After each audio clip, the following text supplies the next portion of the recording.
ശബരിമലയിലെ സംഘടിത സ്വർണ്ണക്കവർച്ചയിൽ ന്യായീകരണവുമായി മന്ത്രി വി ശിവൻകുട്ടിയും. അറസ്റ്റ് ചെയ്തു എന്ന് പറഞ്ഞ് ഒരാൾ കുറ്റക്കാരനാകില്ല, ആര് തെറ്റ് ചെയ്താലും ശിക്ഷിക്കപ്പെടുമെന്ന് ആയിരുന്നു ശിവൻകുട്ടിയുടെ പ്രതികരണം.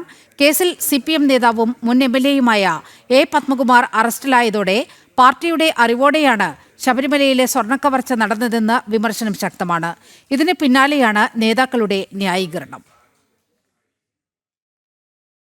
അല്ല, ആര് തെറ്റ് ചെയ്താലും ആര് നിയമത്തിൻ്റെ മുന്നിൽ വരുന്ന അവസരത്തിൽ അവർ ചെയ്ത തെറ്റുകുറ്റം തെളിയിക്കപ്പെട്ടിട്ടുണ്ടെങ്കിൽ ആരായിരുന്നാലും ശിക്ഷിക്കപ്പെടും. ആയിരുന്നു CPM ആരെയും പിന്തുണയ്ക്കുന്നതിന് പോകുന്നില്ലല്ലോ. ഗവൺമെൻറ് വളരെ തുറന്ന മനസ്സോടുകൂടി ഉള്ള നിലപാട് തന്നെയാണ് കേരളത്തിലെ മുഖ്യമന്ത്രി സ്വീകരിച്ചിട്ടുള്ളത്. അത് ജനങ്ങളാകെ തന്നെ, അയ്യപ്പ ഭക്തന്മാരാകെ തന്നെ അവർ അത് എടുത്ത നടപടിയെ അഭിനന്ദിക്കുകയാണ്.